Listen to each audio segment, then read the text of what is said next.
It's Wednesday, everybody. It's the big thing.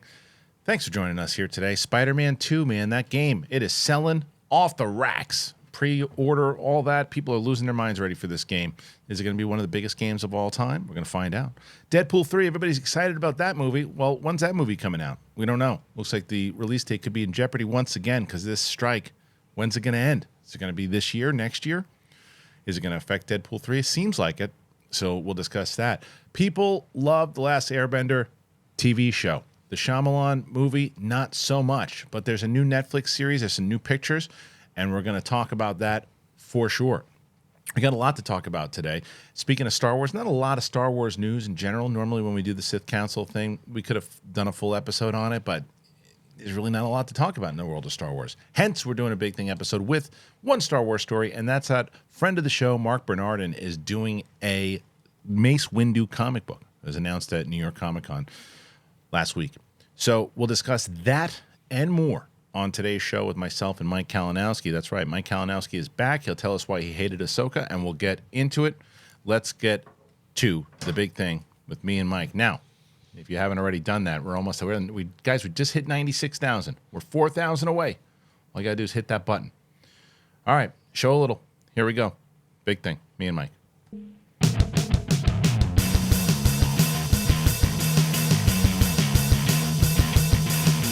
What up, everybody? Welcome back. Apple Podcast, Spotify. If you haven't done it already, please do it. It helps out the show, and it's a good listen. You're driving down the road, wherever you're going, even if you're driving 5 seconds down the road.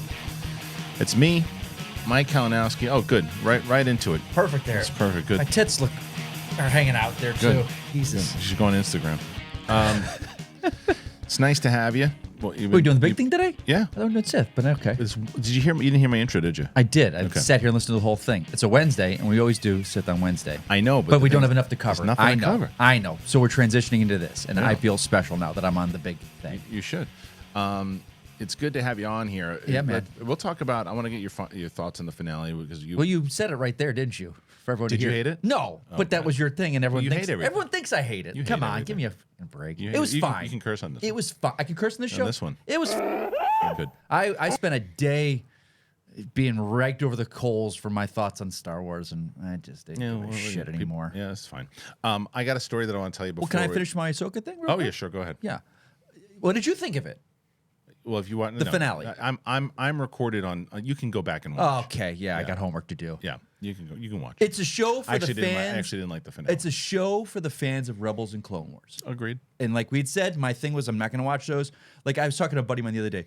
I don't even think they ever explained why Thrawn and Ezra were stuck there on that planet. Not To really. the general audience. Not to the extent where you would go. Oh, that makes a lot of Yeah. And again, there was no hugging at the end. I was like, what the? And then how they let a stormtrooper on that ship. Did you see my Did you see my short on that? Yeah. Yeah. And then everyone's like, it's such an Ezra thing to do. Well, that someone Shut I got a very frustrating comment like that as well too. Some I don't know if it was, and if it's a subscriber or somebody, or it might have just been someone random who found it. It was so stupid. Tell me you haven't watched Rebels without telling me you haven't watched Rebels, and I said no. That's my point. That is an animated moment that could work fine in animation. In live action, it didn't work for me. But people dug it.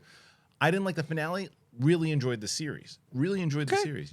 But I don't disagree with you. Yeah. That in the first two episodes, I was like, oh, this is going to be something that everybody will be able to get right away. Right. One of the biggest concerns with a lot of people that didn't like it was over their head and it seemed like very Rebels. I enjoyed the series. I did. I think that it's got an opportunity to do more, but I don't. It's funny because the more and more I and people who have been watching me for years is always like, I think Filoni should be the guy. I think Filoni should be the one who's in charge of the creative. I think Filoni should be doing the stuff that he does. I think that Filoni's too wrapped up in his own universe because It's funny you said that because I've for the longest time with Batman, I've always been like, and like many people, just get Bruce Timm and the guys that did the animated series to do a movie. And there's that hesitance from the studio to ever even bring them into the room to talk about it or to direct it. It's like, there was that shot of the three of them with their lightsabers just sitting there standing. And I was like, and it was just the three of them just standing like this. And I'm just like, there was no movement. Now in animation, that probably looks great. But in live action, you got to move that camera. And like there were a couple things another in the thing. finale. Yeah. the episode before, the whole episode, nah. I don't need that lightsaber anymore. I'm a Jedi, but I don't need the lightsaber.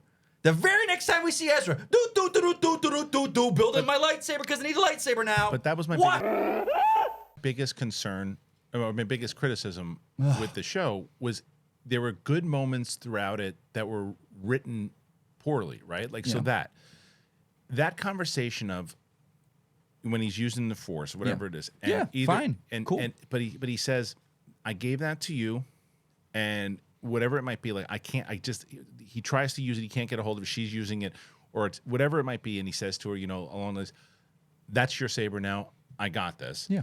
And then he builds his own saber, and he goes, okay, I wanted to, I guess I did need it, I want to build my own stuff, I couldn't build it, and there was a reason why I couldn't build it, he didn't have all this stuff, that was fine. Okay. The little simple things, like, for the whole, this is what I said on the finale with Janice, was that the whole series is about Sabine trying to connect to the Force, and we both knew she was going to eventually. Yeah.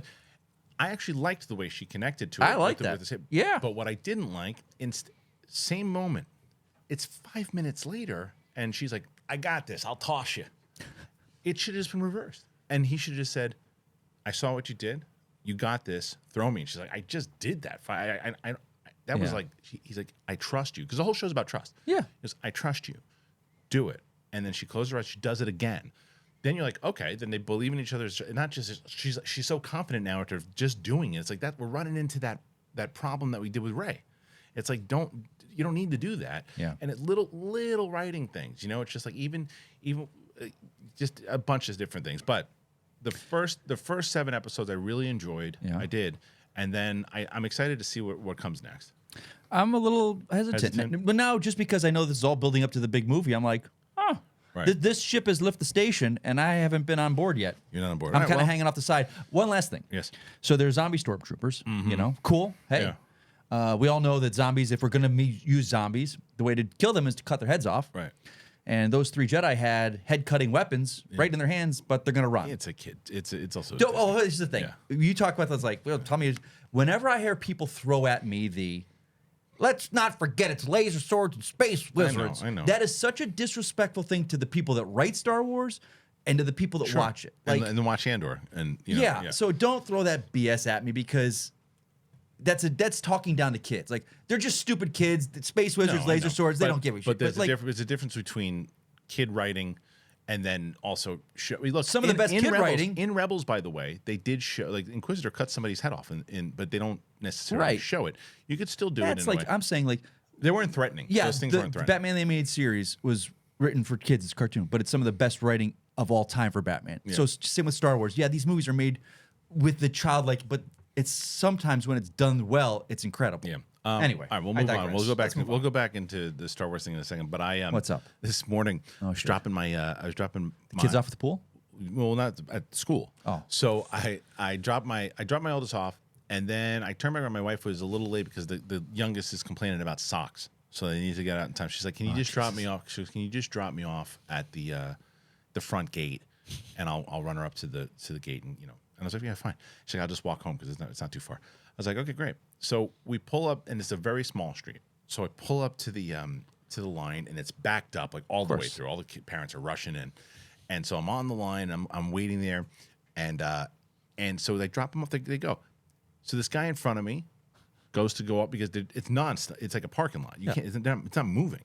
So the guy goes to make a left, and me and the person behind me go to do the same thing. However, the guy bottlenecks the whole street off now. Okay. And so now there's a woman trying to come from the opposite direction, just pissed. And then the dad who's volunteering for the traffic like, looks at the guy in front of me and goes, "What are you doing? You on your phone? You bottlenecking the whole, what are you doing?" He's screaming at it, and I'm just sitting there going, "No, this is amazing." I'm just like, whatever. So then the guy finally gets out of the way. The guy in front of me takes off. So the woman who's coming in wants to yell at him, but can't. So she starts yelling at me. And the windows roll down, and she goes, "What are you doing? What are you doing? What are you doing?" And she's so mad. And I look at her. Her windows down? Yeah, like right to like this. And I look at her. Were you just like, but she meant to do to the guy in front of you? Well, yeah, because he was the one who caused it, but I followed him. But I followed him, but no, I was absolutely like I would be. Were you in the frustrated? wrong? I think so. But Okay, I mean, okay, I think all three. You of were us being an asshole. So no, it wasn't an asshole. It was just like we were trying to get out of that lane, and we just got bottlenecked, and so a bunch of us went to get off the line and blocked up the thing. So she goes, "What are you doing? What are you doing?" Screaming, and I'm like, and I go, "Shh, shh, shh." you held it. I go, "Shh, shh, shh." I go, "It's okay." Shh, shh, shh. And she gets more mad. Now, And, if you were next to each other, could I have thrown my drink at you? Were that close? Like, dude, we're this close, and I'm going. So I'm going. Shh, shh, shh, shh. I go, and then she's like, "Well, you're walking off the road," and I go, "It's okay, it's gonna be all right." And she goes, she looks at me, she goes, "Why don't you go back?" And I'm like, "Whoa, where are we going here?" Why don't you go back? Oh no. She goes, "Why don't you go back?" She goes, "Why don't you go back to Kmart where you got your driver's license?" And I look at Mike and I go like this. I go, "Whoa, good one." She goes, yeah. And I go, "How dare you, madam?" She rolls up, Are you meanwhile blocking the whole fucking traffic? She rolls up the window and leaves, and I go like this. I was so mad. Kmart? Can I tell you why I was mad at myself? But Kmart? Listen. Can I tell you why I was mad at myself? Because I didn't say to her, "Are you telling me that all this time I could have gone to Kmart to get my driver's license?" I was like, I saw a guy grab a bag of Snickers, walk out, and they go, "Yeah, he just does that." I could have just walked in. I wouldn't have to wait on that line at DMV. I could have just walked in, took a picture, got my driver's license, and left. But she when it was so. But Kmart? Where's a Kmart around here? Kmart. Who? Kmart. No, she didn't say Kmart. She said Target. She said Target. Oh, that's a said different Target. story. She said, but it's That's she's a at different Target. fucking story She said- then. but still, Kmart's better. Kmart's better. But she said Target. What's She your said comedy Target. guy? She said That's Target. That's like she should have even said Walmart. She's gonna insult you. She should have just said that no one. It would have been easier for her to just go, "This, you should have never gotten your driver's license." If she said that, I'm like, "Oh, that's kind of mean." But you showed, "Where'd you get your driver's license? Target or whatever it was?" And I was like, "Target." Oh no, go back to where you came from. Go back to where you went and get your driver's license at Target. And I was like, but when I looked at her and I was, How old was she? Old lady? Just our age. Oh, and I look God. at her and I go like this. But I went, instantly I went, "Whoa, good one." She was just like this.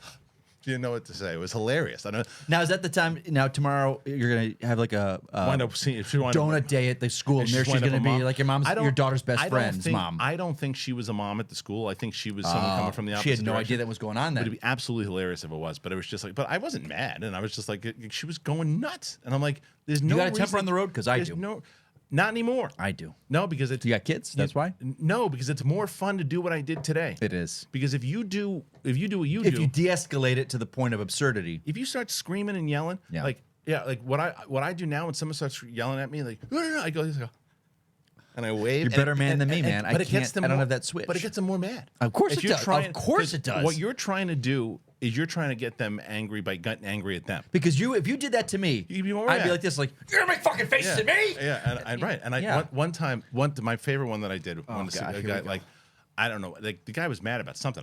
He was in the wrong. But he comes up, and he pulls up, and he goes, "You see what you did? You went right around me." And I went, You gave yourself victory I did shoulders. this. I give victory shoulders. Yeah. Pat on the back. I'm gonna break my arm, pat myself on my back, Pat buddy. on the back. So how do you feel about that? I gotta try that. Yeah. And then But what's worse, because you and me both, if we were to do stuff like that, it's that smug whiteness that would just make it even worse. Of course, like well, you you- middle-aged white prick. hey, listen, It's like escalates it. use what you got. And I said, Hey, and I'm not against it. The other, my favorite thing to do is that God, when here we people, go. because people hate to use their blinkers. I use my blinker I all the always time. use it. I always use blinkers. People hate to use it. I always, what I do, again, I go up to somebody and I go, You do that, you engage the conversation. I said, your blinker's broken. I said, your blinker's broken.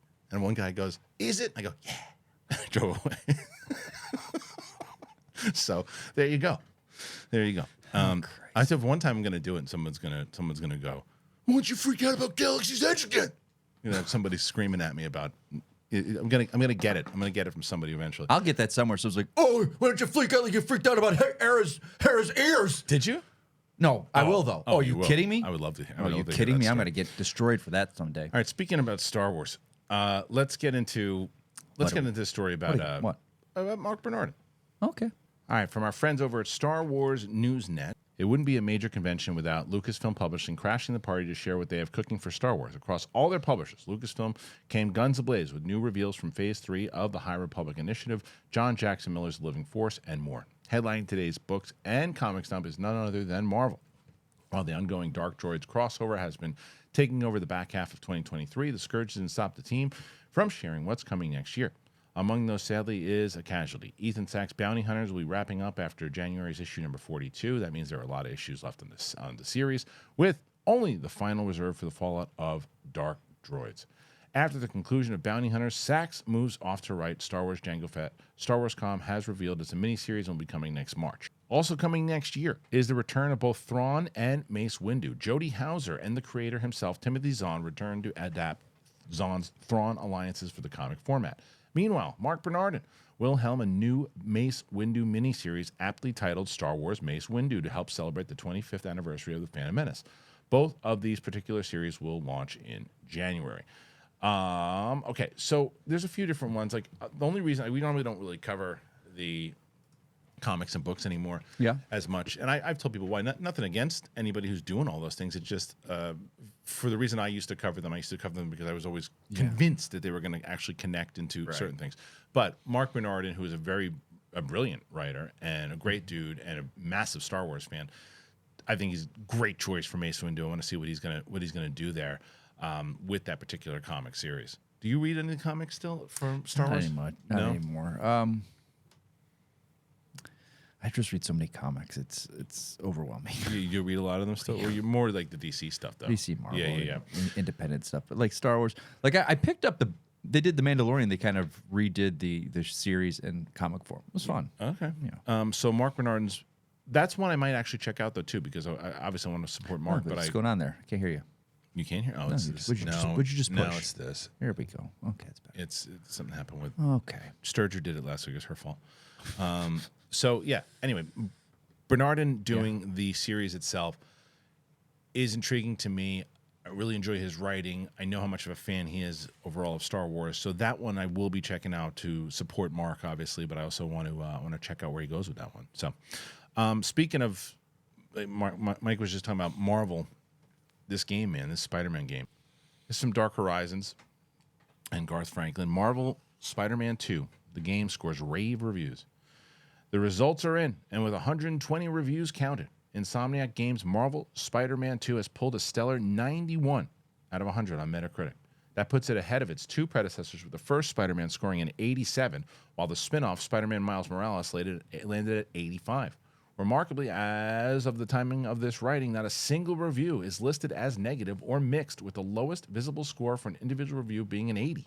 In terms of 2023, that score puts it in the upper echelon of new titles of the year, behind only The Legend of Zelda, Tears of the Kingdom, Baldur's Gate 3, the Resident Evil 4 remake, Cocoon, and Street Fighter 6. It's on par with Diablo 4 and Sea of Stars, and ahead of Dave the Diver and Dead Space remake, Hi-Fi Rush, Pikmin, and Starfield. Pikmin 4. Pikmin 4, excuse me. Pikmin. Have you played that? No, I don't even know what Pikmin is. Well, there you go. I don't even know what half. I used to be a massive gamer, and I think I still am. But then when I see that list of games up there, I'm like, I don't know, even maybe a quarter of those. All right, well, much like God of War Ragnarok last year, the few complaints there are seem to be either about storytelling choices or it being a tad too similar to its predecessor. In the new game, Peter's best friend Harry Osborn returns to life, and Miles looks to build his future beyond high school.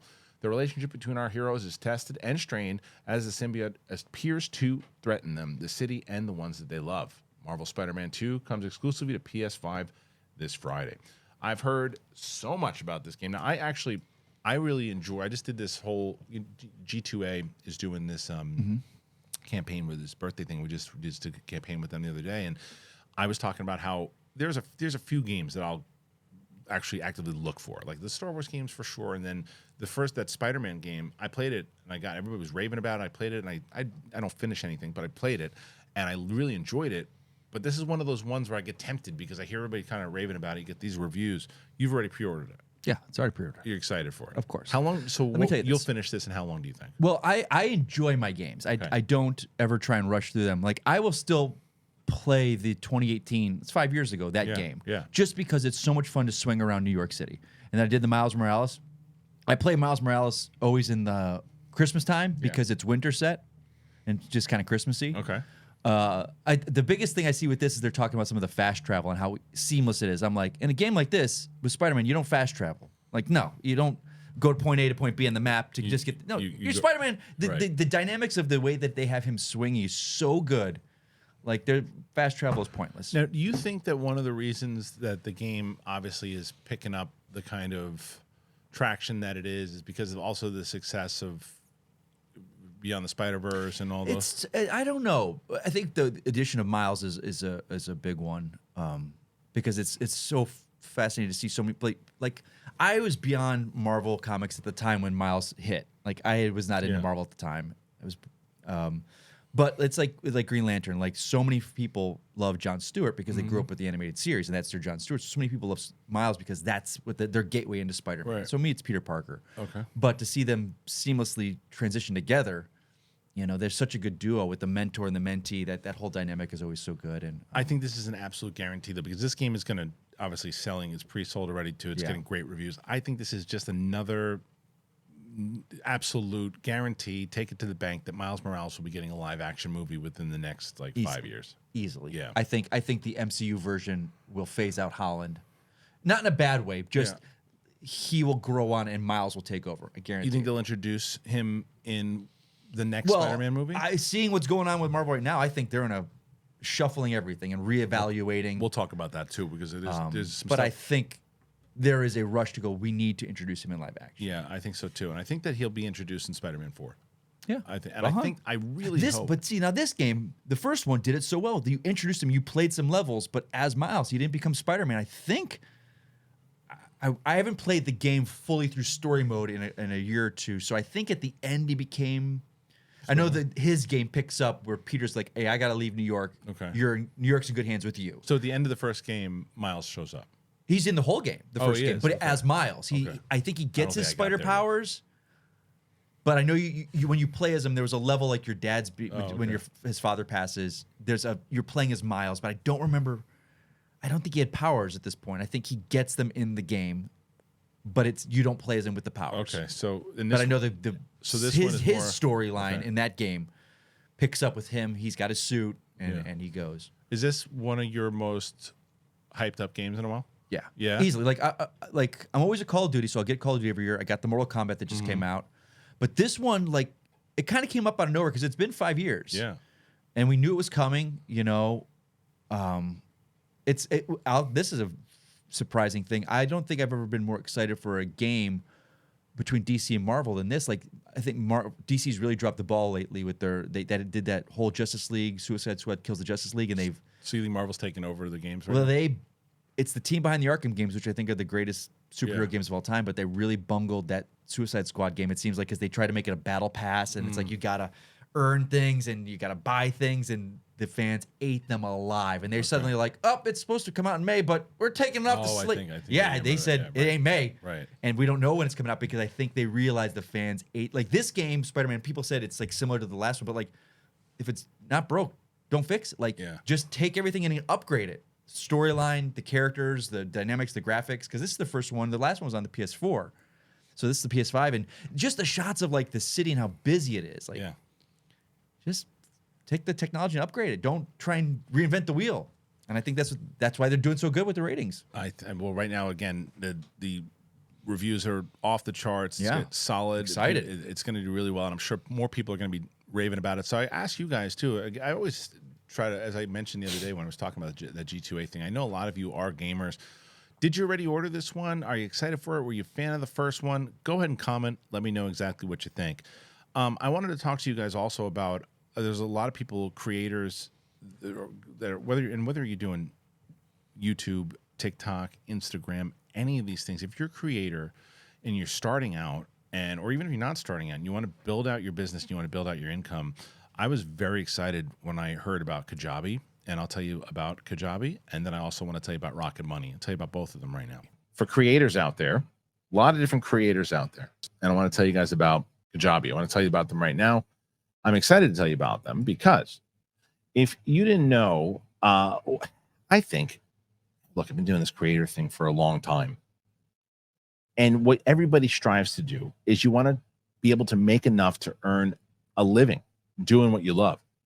So Kajabi makes it easy, actually, to diversify your revenue. You can build your own brand. You can turn your audience into customers. Now, with the disruption of revenue streams from algorithm updates and product changes, if you're a creator and you don't use Kajabi to diversify your income beyond ad revenue and brand deals, you're leaving money on the table. And this is very true. Look, I told you, I'm planning on making a move. This is like this is my family, man. I'm everything. So this is something great. Earning a living directly from your audience is one of the most sustainable ways for creators to build a business. And you don't need a huge following to do it on Kajabi. You just don't. Creators and entrepreneurs value full ownership and control over their brand. With Kajabi, you have 100% autonomy with free customizable templates that you can make on your own, even if you're not tech savvy, and you keep what you earn. You don't have a huge audience, doesn't matter. You don't need it to make a sustainable income. There are thousands of creators on Kajabi making 6 and 7 figures with less than 50,000 followers. Try Kajabi and join the creators and entrepreneurs who have earned over $6 billion. Right now, Kajabi is offering a 30-day free trial to start your own business if you go to kajabi.com/bigthing.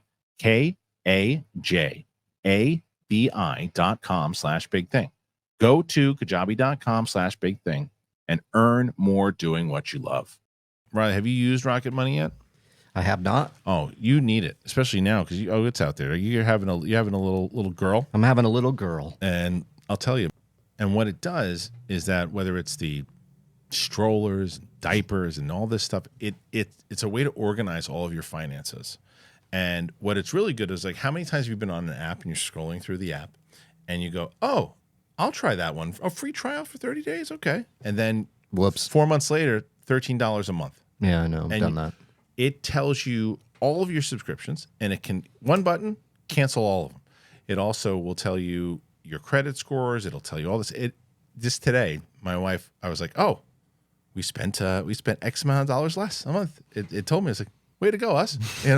And it's been so great. I love it. It gives you updates. I don't want to look. It is incredible. And I love Rocket Money. And I'll tell you guys what you should do. You got to go to rocketmoney.com/thing and sign up today. You will be thanking me for it as well. All right. Thank you to our friends both over at Kajabi and Rocket Money. I'm using both of them, and they're both very helpful. Rocket Money to me, as I've told you about, even I sent it to my wife the other day, Mike. I was like, it'll tell you how much, like you spent X amount of dollars less than you spent last month. Like, woohoo! We did it. There's some victory shoulders. Yeah. But anyway, so both between working with Rocket Money, Kajabi, we're really getting some people that I think they're going to help out our listeners. So if you're able to, and you have the means to, and you want to check this out, please, the links are in the description. I always pin them at the top of the comments as well. Mike had mentioned, you mentioned before about how Marvel's kind of, a lot is going down with the Daredevil stuff, with just tons of just shifts and moves, and we'll get into that Daredevil thing in a second, but I do want to also talk about Deadpool. All right, Dark Horizons again, Garth Franklin. Deadpool 3, the release date. Is it in jeopardy? Here is the article, and it says, filmmaker Sean Levy says he's uncertain if the upcoming third Deadpool feature will still make its planned release date of May 3rd, 2024, due to the ongoing nature of the strike. A third Deadpool spent years stuck in development, but it finally got the go-ahead this year, and it began shooting in May, just as the writer's strike began, so changes couldn't be made to the script. When the actor's strike went into effect on July 14th, however, production had to hit pause and has been on ice ever since. Last month, Levy confirmed that he had gotten halfway through filming before it was halted. In an interview with The Wrap today for his upcoming limited Netflix series, All the Light We Cannot See, he expressed concern about the Deadpool 3 delay. I don't even know if we officially have a release date. I know we were going to be May 3rd, and certainly the actor strike and the long pause in production have put the release date in true risk. We've shot half the movie. I've edited half the movie. We're dying to get back to work and get this movie out next year. He was also asked about the attendance alongside his film starring Hugh Jackman, Ryan Reynolds at a recent Kansas City Chiefs versus New York Jets game. The trio were seen watching the game with Taylor Swift, who is good friends with Reynolds and his wife. This sparked rumors of Swift doing a cameo as Dazzler in the film. Sean Levy has no. It's Levy, right? I always say Levy. Yeah. Has no comment. I'm going across the board. No comment, because that's a double whammy. That's Taylor related. It's MCU related. I'm no dummy. You're gonna have to wait and see. He's also a producer on Netflix's Stranger Things, which is expected to begin filming in its 5th season after the strike. Of that, he says, I can say that we are hoping to start filming as soon as possible. We really need that actor strike resolved first. The Duffers have been hard at work since the writer's strike ended. Okay. So there's let's start with Deadpool, obviously.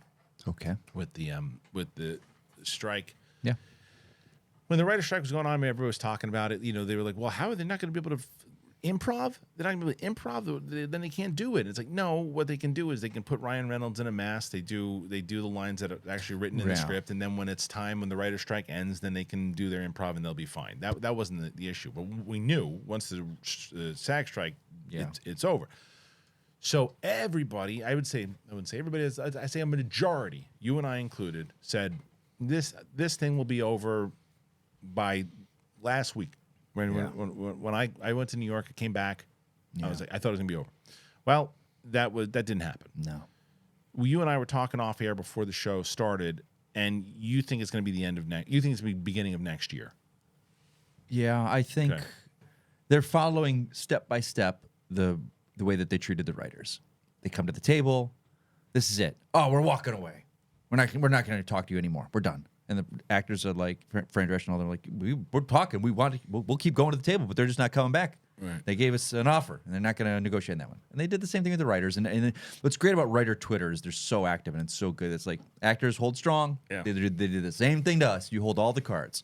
Because we do. It's like you gave a great deal to them, so we want the great deal for us. That's a fair deal. And the writers, the director. I thought the studio had enough. They gave the writers, they gave the script ones like, all right, just give the actors the same thing. But that's what they said. It was the same thing. I think that we have got different. There's the residuals, and then but then what interested me, they're talking about the studio said they wanted a 2% share in streaming residuals. Well, it's clearly not what you gave the writers, because if it was, did the writers want 1%? I don't know what. I haven't looked at the writers' contract extensively. I've just kind of looked at bullet points. So I trust the leadership that's at the table. So what do you and say? the fact that we haven't backed down, the fact that I was hesitant to think, oh man, watch this. Yeah, we're gonna feel kind of not bullied into taking it, but the writers took theirs, the directors took theirs, and we're kind of like, we're gonna cave, and they didn't. They doubled down. So like, what do you think? January? Yeah. Yep. So I would have said January also. And, I was reading Snyder's tweets. Snyder had a good point, Jeff Snyder. He was talking about how, I guess he was talking, certain people he was talking to, that both sides of the table really want to get this thing done before Thanksgiving. They want people's understand that. They want people's holidays to be good. They want people's holidays, like everybody wants people's holidays to go into the holiday season going, okay, now it doesn't really mean that work's going to start to pick up. It won't. Right away. That's what I'm saying. It won't pick up to the New Year anyway, because nothing really happens. There's you like get promotion. 2 weeks. You'll get promotion. Sure, but there's 2 weeks between Thanksgiving and Christmas that gets really busy. I always get auditions, tons of them in that time, and then it just shuts off. But I could see that. But also there was that thought they wanted to get it wrapped up for the Jewish holiday that we just had. They wanted to get that wrapped up, and that didn't happen. Yeah. So I'm just glad that they're not going to cave. You're going to say we've been at this long, and the writers been this long, and I think the directors are kind of looking at it going, we could have got what? Right. Wait, what did we do? I think directors got a pretty sweet deal. Yeah. What I will Directors. say, I said directors, right? Not writers. Yeah. I think that what's going to happen is I do think it'll. Maybe I'm just being optimistic at this point, but I do think it'll happen in November, and I'm telling you, I think that Zaslav is really one of the. If you went behind the scenes, I bet you he's the one guy connected to the AMP WXYZ that's saying, "Hey, listen, let's get this done," because he needs to promote Wonka, he needs to promote Aquaman. So I think he's going to be leading the charge there, and I do think that because of not just because of that, but I think they're going to strike a deal, and I think we'll have it before the end of the year.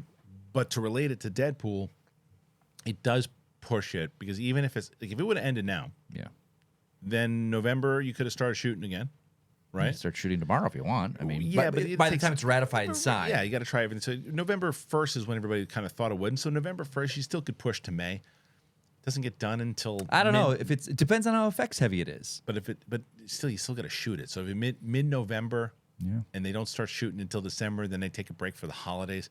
This movie's not coming out in May anymore. It's gonna probably, I say July. Yeah, that one and the one I'm not worried about is Mission Impossible.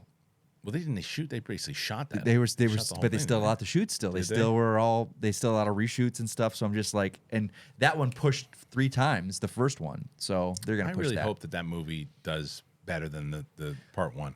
I think that's a wrong way to look at it. do you I mean? think the fact that I don't think anything needed to change with that film. I think don't either. if there was no Barbenheimer, it would have done stellar. Well, 100% would have been stellar. That's not what I said. What do you mean is the wrong way to look at it? You I said, wanted I hope- to I do said- better, but I it said I seems hope like- it does better. But It didn't do good.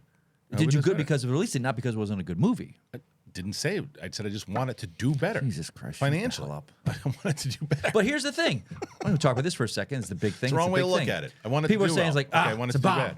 First of all, they're blaming, how did Paramount do them so dirty like that? Paramount, no studio had any clue Barbenheimer was going to be this phenomenon that it was. Even the week before, the numbers were not tracking with what they ended up getting. Right. So no one predicted that. But the fact that the film it cost $300 million, they said. What people want to talk about is the movie cost $210 million to make. $80 million of it was because McQuarrie and Cruise got the studio to pay the cast and crew for 7 months when they were shut for COVID. Right. And then the insurance company didn't want to pay that. Right. So they were suing them. So they're going to get $80 million back on top of what they made. So it makes a very big profit. No, it doesn't, because marketing. Yes, it does. You no, shut it your doesn't. mouth. It doesn't. Marketing. shut your mouth. Marketing and theater costs. It's and still everything. going to make money. It's not. It'll Yes, it barely is. break even. Okay. Shit. Anyway, so I like you and I saw that movie together. Yeah. And I've seen it 6 times. And Have you really? 6 times in theaters. You saw it 6 times in theaters. Absolutely. Good for Then you. Wow. I bought the 4K. Okay. But the 4K doesn't come out till October. Yeah. I bought the digital. I never buy digital. Yeah, you need. And I had to see it. I've seen it twice Wow. already in digital. So you've seen it I 8 thought- times. 8 times. I love it. Wow.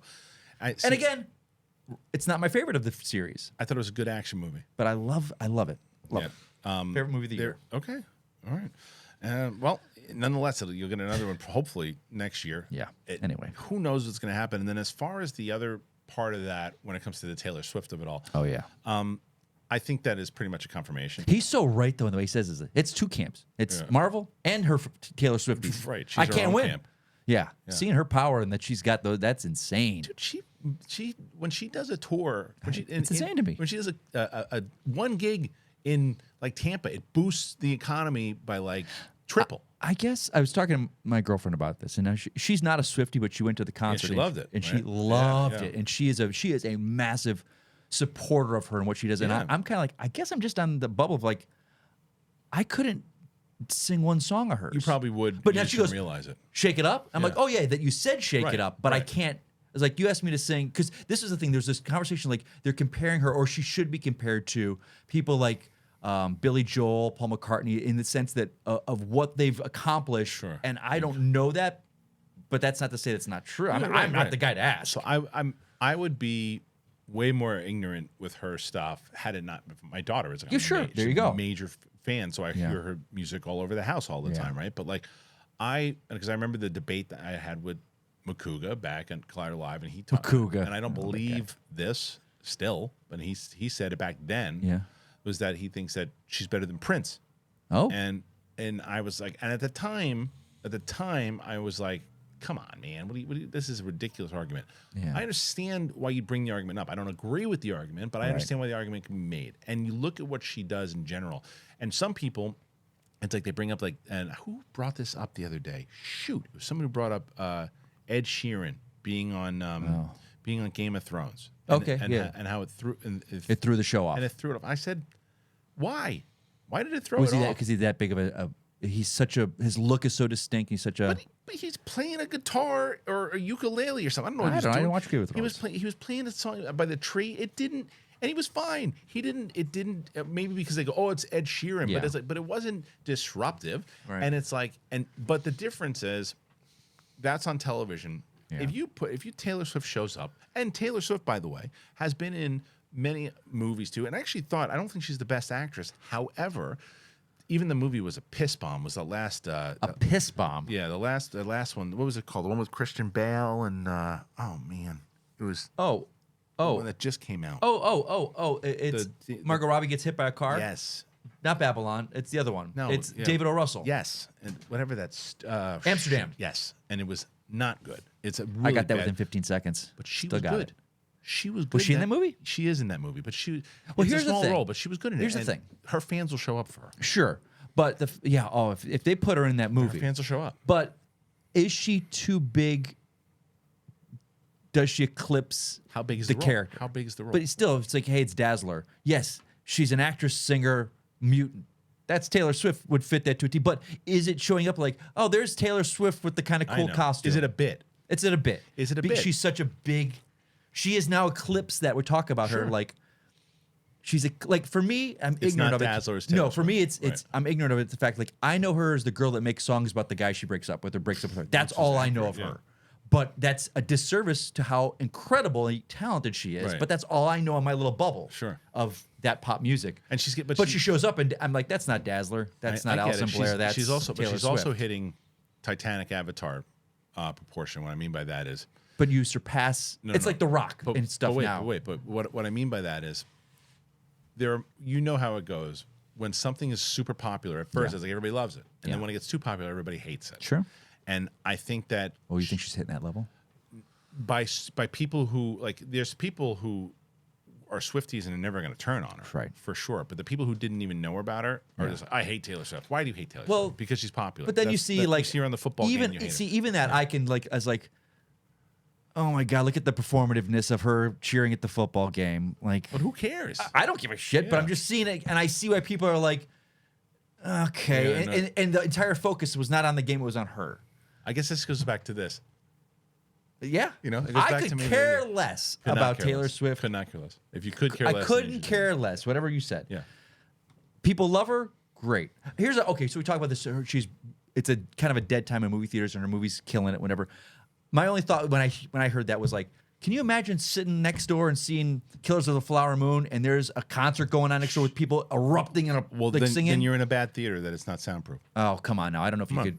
That's bad. There are times when there's Bad an theater. explosion next door, and I'm like, shit. You got better ears than I did. I shut don't your know that mouth. shit. All right, before we move on, I also want to I didn't tell you this, so Oh, God. I would have to actually rely on you on this. So we on Patreon do when we hit 1,000 patrons, and for people who are wondering, and there's two levels on Patreons now. They do like when people follow you, and then there's the people who sign up and pay Yeah, a monthly fee. For I think right now for the actual people who are members Uh-huh. of we have something like.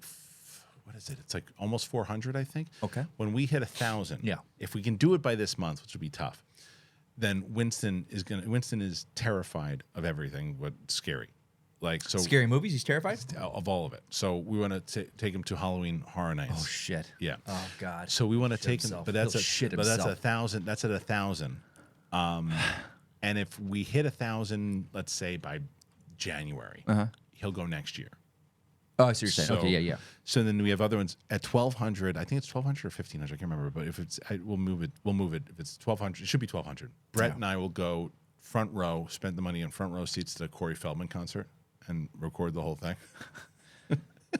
Corey Feldman, like, is he singing? Yeah, have you never seen him sing before? Oh. it's a disaster. Yeah, I've seen he's And got like I this feel like so bad for him though. Yeah, this, like like, he does he's- the Michael Jackson. yeah thing. the Michael Jackson thing. It's so wait. I thought that was old. That's not like He's still doing it. Somebody just sent me a video, and I felt for so bad. When I say somebody, I mean You know who sent I it mean to you. 25 people. Oh. Sent me. I get on my DMs. Look at this thing from Corey Feldman. The poor guy. I'll have to probably put the clip. put it on up. there. I gotta see it. He's singing from the Lost Boys song Okay. and Cry Little Sister, and he gets into it and he goes like this. He bashes his face into the microphone, and it's like, come on, the poor bastard. I show my wife, she's like, that's just sad. How old is he now? He's gotta be older He's than gotta us, be- right? Oh yeah, he's in his 50s. So anyway, so that's we're gonna go to that. Wow, I remember he's when still it singing, loving- huh? Yeah. At 10,000, Yeah.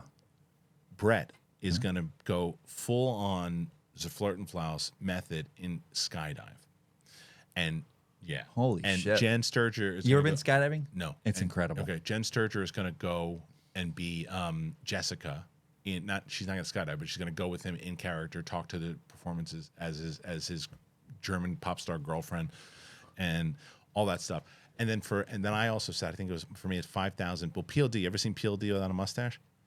Shave it off. at Have I ever 5,000. seen it? I Yeah. don't think so. And then for me, I'm gonna bleach blonde my hair and do the full on tan for like I don't know how long, but like we're doing that. So I wanted to ask you this. Oh, I'm getting roped in this shit. Yeah. So like I said, we're at 400. At six, I can't change my appearance. No, this is my at livelihood. 600 patrons. Would you do a 7-minute stand-up comedy set at either the show? We're doing a show on December 4th, if you're in town, and if you're not in town, then I'll get you up on one of Jake Lewis's show and we'll record it and we'll put it up on the main channel. Would you do a 7-minute? I got to do. Would you do 5 minutes? Stand-up comedy. Yeah, 5 minutes or 7 minutes. You can choose. I don't even have a topic to talk about, man. Would you do it if I helped? If me and Brett helped you work on it? 600 patrons. I guess. All right. 5. I ain't doing 7. I got to do a tight You do 5 minutes. All right, 5 minutes. All right. So you heard it here. Well, hold on a second. What? How do I come up with shit? I told you I'd help you out. Oh my god. I got nervous all of a sudden. I think I just shit my pants. Would you do it? 5 minutes. 600 patrons. Where's it going to be at? We're probably Flappers. Either December 3rd when we do our live show, or Well, hey, you know what? Fuck it, because you saw me at Flappers when we were there, just on the Sith Council thing. that was fun. I love talking. Good. All right. I love to talk. You heard it. So it's 600. So again, when you see the patrons, it's like you can follow it, but it's like the whole reason we're going to do this is so we can pay people to do this stuff. That's why we're at 600 on the paid memberships. We're going to go and Mike will do 5 minutes of stand-up comedy that Brett and I will help us with. So there's a new goal there. I'll tell PLD. All right, so let's move on to this next topic. You know, speaking of Marvel, speaking of Daredevil, before we had mentioned it briefly. What do you think about all this stuff going on with Daredevil, Mike? Yeah, I'm glad you asked me. Yes. I got some thoughts. Go ahead. Tell me. First of all, give them for people who don't know. Give a little breakdown of what's going down, and then we'll get into the Denofrio. Now, it kind of came out a little bit that Marvel was they let go of the writers and directors. They shot half the show already. I think it was. Well, I hear it's 18 episodes because you divide it into 2 9-episode arcs or series. Okay. They let go of the writers, let go of the directors. They're going to kind of try and see what they can use that's been shot. And I guess stuff is coming out, the fact that like Charlie Cox didn't show up in the Daredevil suit till episode 4. Yeah. And my thoughts on this, to start off, is like, you guys, whoever writers, whatever that pitched this, you signed off on this. You knew what you were getting. Right. I'll say this to start off with. The Netflix Daredevil 1, 2, and 3 is, I think, the gold standard of superhero television. It's great. I don't know if I've ever seen season 3, but 1 and 2 are great. Yeah. They're just great. You don't like when they started coming in. It's like it felt weird, the fact that Charlie Cox is coming in, and I think that his appearance in She-Hulk was still the guy from the Netflix show. Yeah. It was just he's a little lighter in spirits. Kingpin was not. A little different. Little different. Because he was a goofy idiot. Yeah, I saw, but it still didn't feel like a vast departure. Okay. And I hate the fact that Marvel they can use this now. It's like, well, it's not that, it's the multiverse, and that's a different version. It's like, you haven't established that enough to be using that like that. Like, you can't pick and choose what you want. Like, the fact that they came in and said, okay, we're not using Foggy or Karen Page. And I'm just like, that's kind of like having no Alfred, no Commissioner Gordon in Daredevil. But it's happened. And now it's coming out that those characters were killed, and he's not in the Daredevil suit because of that, because he couldn't stop it. That was the rumor that's how the show starts. So you already killed off 2 characters that people love. Then this bothered me. They were recasting Vanessa Fisk. Oh, okay. It wasn't Elliot Zur. I'm butchering her name. It was Sandrine Holt. And Vanessa. To me, one of the reasons we love Wilson Fisk and Vincent D'Onofrio was the chemistry the two of them had. They were so good together. And it could be the actress didn't want to come back. It could be she's shooting someone else. I doubt it. Because I don't know what she's working in. When that didn't happen and they recast the role, I was like, okay, you're not going to have Fogg, you're not going to have Karen Page. They're just not part of the story. But you are having Vanessa, and it's a massive part of the story, and you're not using the same actress. I was kind of like, one as an actor, I'm kind of like, oh, that's some bullshit. Yeah. But I don't know the reasons why. I am of the mind, if it's not broke, don't. Why didn't you just make Daredevil season 4? 100%. And you could have made it fit in the MCU. Yeah, tied it all together. But the fact that they said it was going to be a procedural, I'm like, but you pitched this. Feige approved this. And then viewed it and go, this ain't working. Well, let me ask you this. So Do you think that they could change it now? Do you think that they can go back on that? I think they're going back and it's going to be a... Like, they said, it's like, there was no action. The show was known for the action, the violence. No. I mean, do you think that they're going to actually now connect it and make it season 4? That's what I'm saying. I think so. Think they're gonna do that? 100%. I think they're going to get him in that red and black suit somehow. I think Karen Page and Foggy will be back. Okay. It'd be smart if they did that. I think they need to bring back Vanessa Fitt, the original actress. I think it's They cannot afford for this show to be bad. No. They can't afford for this show to be bad because you look at something like Secret Invasion, which just I didn't even watch it. It crapped the bed, right? You look at the Marvels is not tracking well right now. Everything that they've done in the last couple of years have just been even the ones that have made money. Doctor Strange 2, people are like, Raimi heads love it, but there's some people, it's fine. Thor: Love and Thunder, no thank you. There's a lot of different things that just didn't work. Even some of the ones that were good, it's like, that's okay. And I actually disagree with you. I think that the Kingpin is significantly different than. Do you? Yeah, he was he was not threatening at all. It's like every time that he came, I mean, anybody could beat him in that I show. think that a lot of it had to do with the fact that outfit they put him in. And again, it's from the comics. There was a comic where he wore that. I get that. It just didn't work. He was terrifying in that Netflix series. Terrifying. That's why It wasn't terrifying at all in that series. And the fact they bring the Punisher in, like John Bernthal's coming in, but like you were picking and choosing who you wanted to bring in. That just left a very bad taste in my mouth. It just I was like, all right. So it's but maybe Feige and themselves like, yeah, we're really, what are we doing? That was gold. Let's kind of go back to that and mine that again. I hope so. I hope that what would be great is if they were able to say, look, we looked at it and we wanted to disconnect from the Netflix thing because it wasn't us. Right. But why? Well, I mean, let's put our ego in check. Think, to your point with saying that, do you think it's because, like for me, the biggest letdown of Endgame, and it was my only downside, was they never brought Coulson back or let Steve and them know he was alive. Right. Because he was the reason that they formed the Avengers. And they didn't even pay attention as if it was canon. Not even, but that's like, Agents of S.H.I.E.L.D. That's Jeff Loeb and Marvel Television. Right. That's not our thing. We're not touching that. Right. Do you think when they started, like, Netflix, we're not touching that. 100%. And now they're like, maybe we should touch we that. made a mistake. I think so. I think that's 100% it. All right, so this is the story here because Vincent D'Onofrio has quit Twitter. Did he? He left social media. He's so good on Twitter, though. He left everything because he said recently he spoke out on reports about Daredevil Born Again being creatively rebooted by Marvel Studios. Yeah. D'Onofrio has decided to leave social media, and this is what he said. Earlier this month, we learned that Marvel Studios has scrapped Daredevil Born Again in its current iteration. Again, this is Josh Wilding at Comic Book Movie.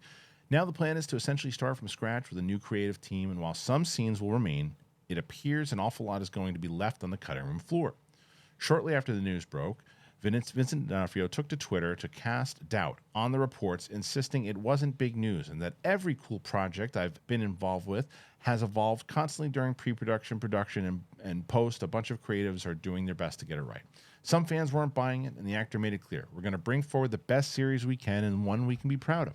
However, the endless questions and negativity may have finally got the better of the Hawkeye star. In a now deleted post, as a result of his entire account taken down, he announced his departure from social media, to which he said, "So everyone, I'm going to leave X. I'm going to leave very soon. To my amazing and loyal followers, you know I've been contemplating this for a while. Today is the day I leave you for now with much love to you all. I don't think I'm going to be spending much time on any platform. Feeling like leaving Instagram today as well. I'll come back soon or maybe later. I don't know, maybe with a brand new account." He signed off with a short poem, and despite not mentioning Daredevil Born Again, we'd guessed this was the straw which broke the camel's back for the actor. It should by no means be taken as a sign he's leaving the series or anything as extreme as that. He simply had enough of social media, a sentiment that we're sure many of you can relate to. It's a shame because D'Onofrio's presence online has been fun, whether it's him sharing his desire to take on Spider-Man as Wilson Fisk or always entertaining stories as anecdotes. The actor is expected to play a big role in the MCU moving forward, appearing in Echo and Daredevil Born Again before potentially making the leap to the big screen in Spider-Man 4. A part in the latter could hinge on exactly how much the Man Without Fear Disney Plus series, though, changes. He's gone. He's gone. I'm looking at him right now on Twitter. Yeah, I can't find him. He's over it. He was one of the best voices actor-wise, not just for acting stuff, politically. He was always a level-headed guy, and he never went at fans. Because I think one of it, what started was he did that tweet about creative show and this, that, and someone was like, this tweet hasn't aged well. I saw that, yeah. Like, Yeah, but it's like, But he was such a good voice because he let the fans in. He was one of the actors that was very engaging on social media. What do they want him to say? Yeah, it was a real shit piece. Yeah, it was a shit. I hated working it, but I'm under contract, and they signed it wrong. No, he's not going to. No actor's going to call out a project that they're on. I guess the counter to that is like just don't say anything. Right. But he wanted to engage with the fans. He wanted to engage. I get it, but I also understand mentally it's probably a good idea for him to take a break. And once you delete your account, doesn't mean that you can't bring it back. And what I love too is the fact that Marvel recognized this. They shot half a season. Right. How much money is that wasted? But they recognize it. Not like, let's just. They didn't put out. We'll fix it. The next 9 will reboot, and it'll be the MCU version of Earth 77. Daredevil will show up, and this will change. No, they cannot afford to have this show be bad. No, they just can't. That's the big. Because okay. So thinking about that, you want to talk about slates and whatnot. I thought there's like, okay, the Marvel's coming. This isn't tracking well at all. And again, I don't think. That's a whole other conversation, but everyone's like, well, the first one made $1 billion. It's like the first one made $1 billion because it was the last one before Endgame. Right. No one was not watching this one. Right. This is a different, it's kind of like Aquaman and, Aquaman 2. Like different things. We're in a different world now with these Marvels too. Sure. But anyway, I'm like, what comes next? What's the next movie? I was like, it's Cap, but that's not going. Thunderbolts. Cap and Thunderbolts were supposed to be the next two. Right. Cap and Thunderbolts. Right. Cap New World Order, I think, was May. Thunderbolts was July. Okay. And neither of those are hit. They'll get pushed. Yeah. Those are not hit. So when's Marvel's next movie? And maybe this is a good thing. Maybe, hey, we're taking the strike. We're gonna. Well, they've got those shows. That's the problem. But what show comes after Echo and but they've even said, like, we're dropping them all at once. Yeah, right. On a Monday night. On a January, right? Because they want to clear this whole old regime. And I like the character of Echo and Hawkeye. I liked Hawkeye. But I didn't love it. But Daredevil and Hawkeye. You loved it was Christmas. Exactly. 100%. Fucking spoke to me. Hell yeah, man. Which is fine. And I watch it every Christmas now. I thought it was fine. It was fine. Kingpin and Daredevil are supposed to be an Echo. Oh, okay. So it's like, well, which are they? They look good on them for But that's what I'm saying. Like, and there will be the people's like, it's a fucking shit show now, blah, blah, blah, blah, blah. Like they did with DC is like, at least they're recognizing it and going, we got to do a step back, reassess, and get back to what made us great. Because if you continue to do it the way that they're doing it, it's a bad habit. Well, what did you think? Well, and with bad habits can be beat with good habits. And I'll tell you guys about beating bad habits with a good habit, and that's Fume. And sticking with a good habit is AG1. I'll tell you about both of them right now. All right, guys. This episode is sponsored by Fume. Bad habits, man. A lot of people have bad habits, and bad habits can really kick your ass, and they can mess with your health. They really can set you back. I've seen it, been around it, and I know. And when you see this, the first thing you go, well, what is that? The first thing you should know is that's not a vape pen. It's not electronic. It's natural. That's why I'm on board in the first place. What is it then? It's a device. And it helps you quit nasty habits, and that's why I was on board right away when they reached out. At first, I'm not going to lie, I was skeptical. I didn't know. I was like, I don't know, that's not really my thing. I said, wait a minute. You're not breathing in nasty chemicals with this. And what it is, it's it's just fresh air. It's natural air. It is flavored air. That's it. You heard me. Air. And it flavors it. It is a great way to replace nasty habits. There is no nasty chemicals, none of the stuff that creates bad habits. And that to me was like, oh, wait a minute. So you can actually turn a bad habit and you just make it a good habit because it ain't messing you up and it ain't hurting you. Because I said, wait a minute, flavored air? And I said, it just feels fresh. They sent me one of them. And I said, okay, great, cool. It's pretty well weighted. It's perfectly balanced and it's very easy to fidget with. Stopping is something that everybody puts off because it is hard. But if you switch to Fume, it is easy and it's enjoyable and it's fun. Fume has served over 100,000 customers and has had thousands of success stories, and there's no reason that can't be you. Join Fume in accelerating humanity's breakup from destructive habits by picking up the Journey Pack today. Head to tryfume.com and use that code BIGTHING. You can get 10% off when you get the Journey Pack today. That's tryfume.com. Use that code BIGTHING to save an additional 10% off your order today. If you've been listening to this show, then you know that I've been drinking AG1 for about 2 years now. I started drinking it daily. I could feel a real difference in my daily health. And I got more of a pep in my step. I was moving. Sleep quality is so much better. I love it. It is a foundational nutrition supplement. It supports your body's universal needs like gut optimization, stress management, immune support. And since 2010, AG1 has led the future of foundational nutrition. It is the best. I'm telling you. I have people now telling me that I've recommended. They love it. And they said, I started drinking AG1 and they are feeling more energetic. It feels that they're supporting their gut health. And I had somebody call. I go, well, you weren't wrong. I'm sleeping so much better now. I'm telling you, it's the best. AG1 is the supplement that I trust to provide the support my body needs daily, and that's why they've been a partner with us for so long. So if you want to take ownership of your health, it starts with AG1. Try AG1 and get a free 1-year supply of vitamin D3, K2, and 5 free AG1 travel packs with your first purchase. Go to drinkag1.com/bigthing. drinkag1.com/bigthing. Go and check it out.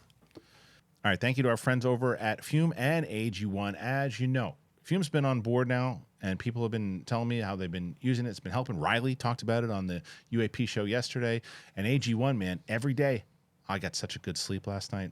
Man, and I'm definitely accredited to AG1. So if you can help out, if you have the means to do it, I talk about it all the time, please, please, please consider one of our wonderful sponsors. I put all the links in the description. I pin it as the first in the comments. And when you do that, you help out the show. All right, Mike, you were saying. Yeah.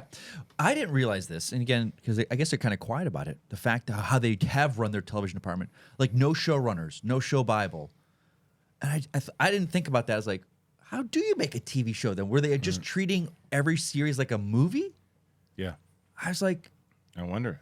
And Twitter is so good because they were all like, yeah, kind of, we were telling you that's how TV wasn't broken and you guys wanted to go a different way with it. It was just like, so you didn't have a Bible? Like just, and for anyone listening that doesn't know, a show Bible is just kind of like they get together at the beginning, the writers, and this is like a document that's like, this is where we need to go. This character, this is his arc, and this is what he does, and this is his background, and these are the locations. It's just for new people that come in, new writers, season 5. Yeah, they can go to the Bible and like, all right, this is this character, and they're connected to this character, and it's just like they didn't have anything like that to just. No, and you know what I wonder though too, because of the writer's strike. Interesting. I wonder if the Daredevil plan also had a lot to do with the writer's strike too, because of the residual stuff. Because when they made this deal, the 18-episode deal, there was no residuals. There was none of this stuff that they had to do.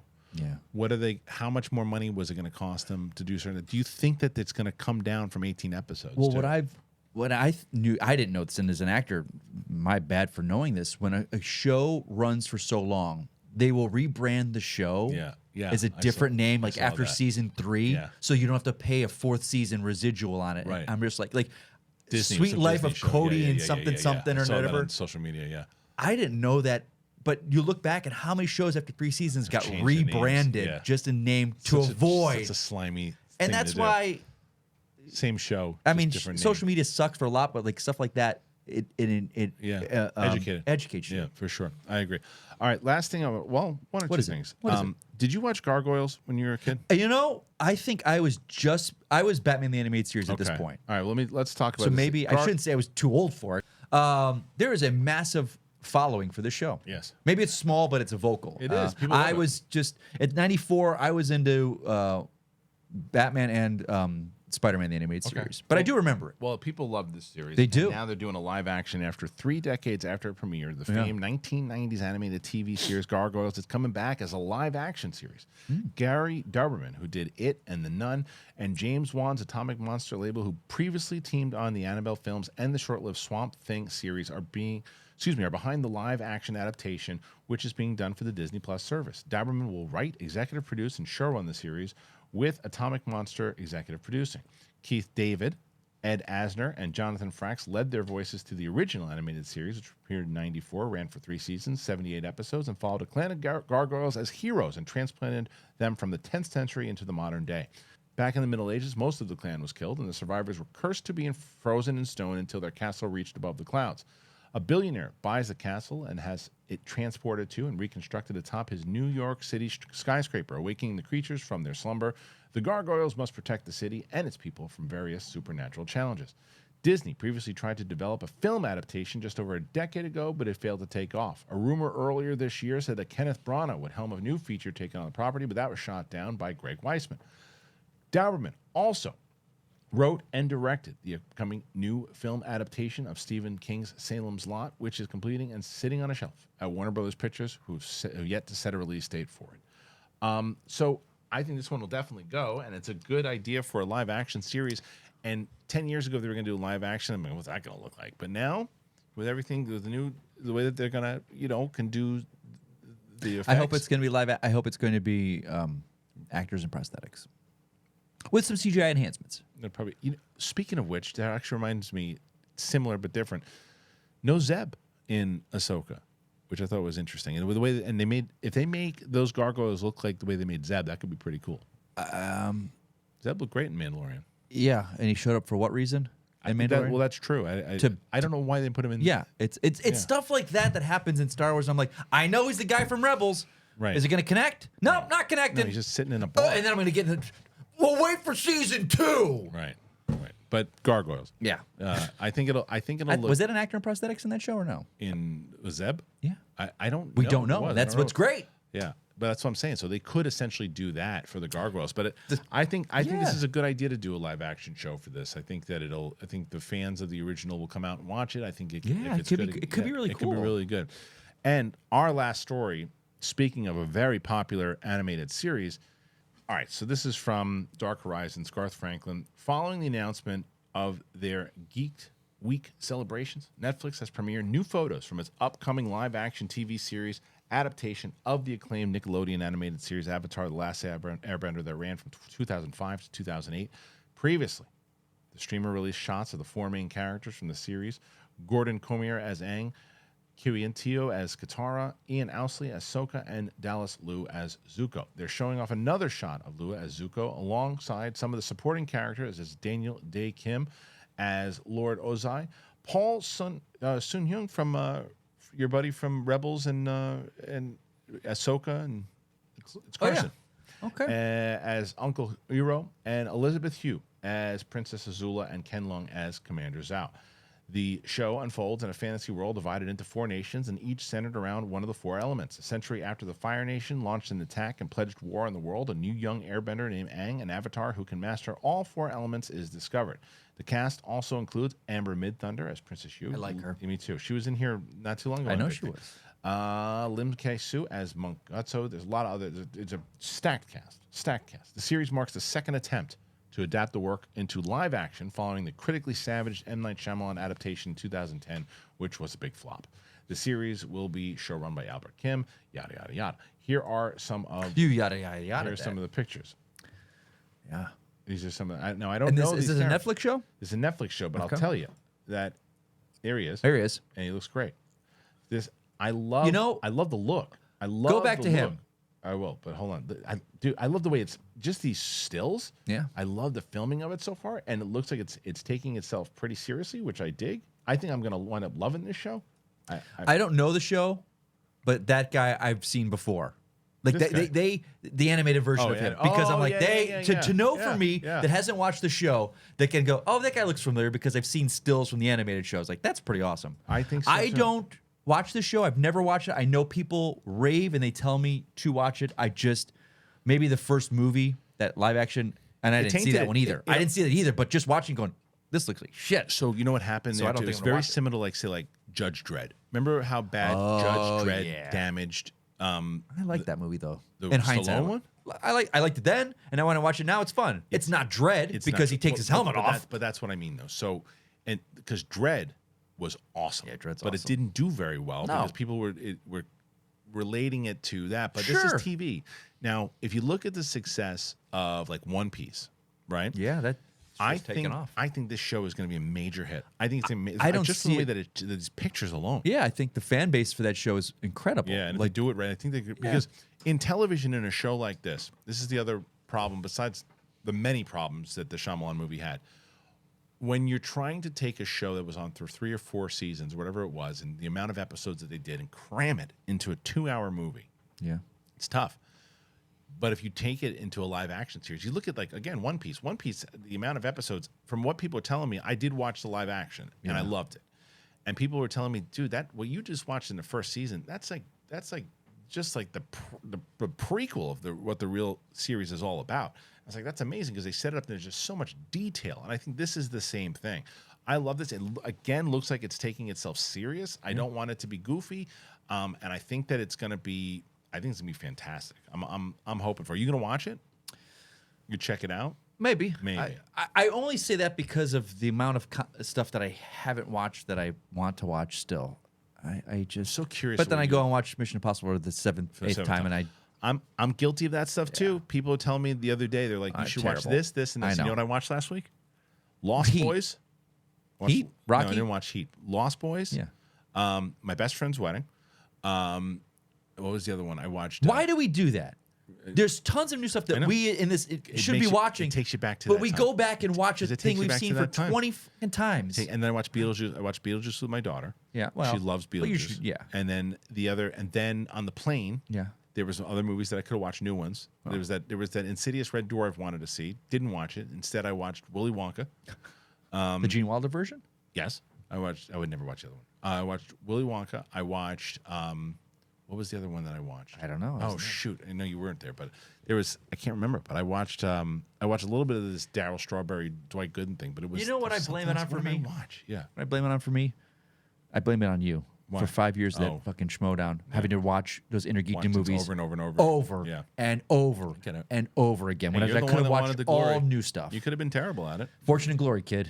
Fortune and Glory. That's what I Glory. was after. Oh man, I can't remember what was the other movie I watched, Mike. It was like it was something. What Dazed and Confused. Oh, great movie. I got so much stuff, and now my problem is too. I love watching directors' commentaries. So I'm rewatching the same movie, but at least I'm watching the comment. I love directors' commentaries. Would you do? That's another thing that I'm doing on Patreon, by the way. What? Is, like first time watching movies. Would you want to do one of those with me? Basically, watch a movie. Yeah, and you can. There's tons of shit I haven't seen. Tons of stuff that you haven't I seen. couldn't have said that during the schmodown because people are like, you didn't watch Citizen Kane. But there's a lot of stuff we could watch together. So, all right. Yeah. Speaking of which, everybody, make sure Mike will do stand-up comedy. 5 minutes. Man, what did I get myself into? 600 patrons. So sign up today. Link is in the description. Thank you to all of our friends who are today, whether it's Fume, AG1, Rocket Money, KAJABI, anybody who is sponsoring the show that I think you guys can like, check it out. They're in the description. Please leave your comments here today. Let us know any of the topics we talked about. Make sure you follow Mike on the Twitter or Instagram or anywhere. You can find Mike Kalinowski. And if you haven't already done it, hit that button, man. 100,000. We're almost there. Thanks for joining us. It's Mike Kalinowski. It's me. It's the big thing. We'll see you later.